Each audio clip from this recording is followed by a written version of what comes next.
नमस्कार, मैं सुनैना सरकार आप सभी का स्वागत करती हूँ हमारे चैनल कमाल जिंदगी पर।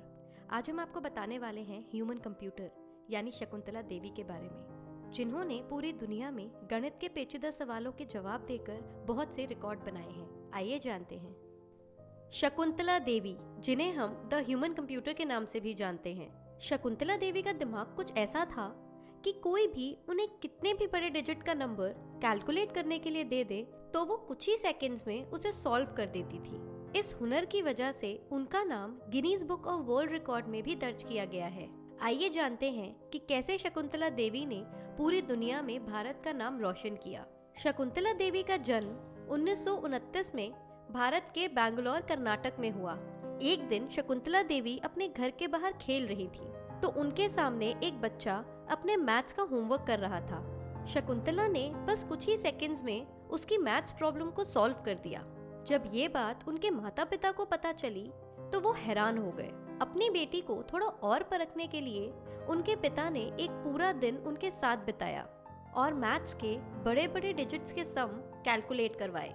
और दिन के अंत तक वो समझ चुके थे कि उनकी बेटी कोई आम लड़की नहीं है। उनके पिता ने शकुंतला के हुनर को आगे बढ़ाने का मन बनाया और अलग अलग जगहों पे जाके मैथ्स शो करने लगे, जहाँ पर लोग शकुंतला को मैथ्स के बहुत मुश्किल सवाल देते और वो उन्हें चुटकियों में सॉल्व कर देती।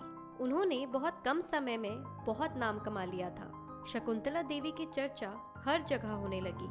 फिर एक दिन ऐसा भी आया जब मैसूर यूनिवर्सिटी के हेड ने उन्हें बुलाया और शकुंतला के टैलेंट को परखने लगे।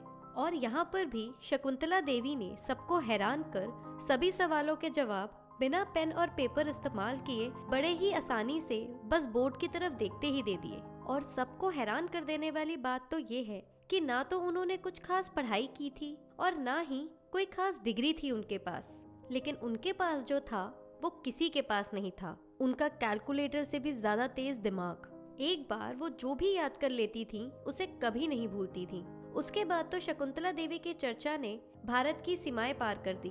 उनके इस अद्भुत टैलेंट को विदेशों में भी लोग जानने लगे और फिर एक बार उन्हें एक शो में बुलाया गया। उस शो के होस्ट ने एक बात का दावा किया कि वो शकुंतला देवी से इतना कठिन सवाल करेंगे कि वो उनका जवाब ही नहीं दे पाएंगी। और ऐसा हुआ भी। जब होस्ट ने शकुंतला देवी से सवाल किया तो शकुंतला देवी ने उसका जवाब दिया, लेकिन वो जवाब उस जवाब से मैच नहीं होता था जो जवाब उनके कंप्यूटर ने दिया था। लेकिन शकुंतला देवी अपनी बात पर अड़ी रही। उन्होंने दावा किया कि मेरी कैलकुलेशन कभी गलत नहीं होती, कंप्यूटर ही गलत है।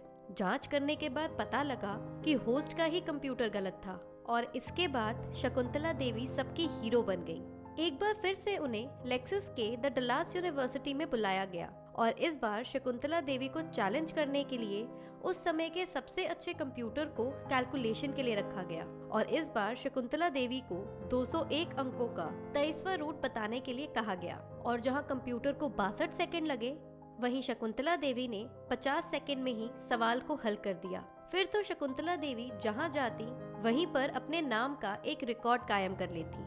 यहाँ तक कि उस वक्त की प्राइम मिनिस्टर इंदिरा गांधी ने मैथमेटिकल एम्बेसडर शकुंतला देवी को कहा था। इसी बीच 1960 में शकुंतला देवी ने IAS ऑफिसर परितोष बैनर्जी से शादी कर ली। और फिर शादी के कुछ ही समय बाद किसी आपसी नोकझोंक की वजह से ये दोनों अलग हो गए। शकुंतला देवी ने कई सारी किताबें भी लिखी हैं जो लोगों द्वारा बहुत पसंद की गई हैं। दुनिया भर में इतना नाम कमाने, नए रिकॉर्ड बनाने और पूरी दुनिया का सारा प्यार बटोरने के बाद साल 2013 21 अप्रैल के दिन उन्होंने अंतिम सांस ली। शकुंतला देवी जैसा दिमाग पाने वाले लोग शायद हजारों सालों में एक बार ही पैदा होते हैं। ऐसी ही प्रेरणादायक कमाल वीडियोस के लिए देखते रहे कमाल जिंदगी। Please like, share and subscribe.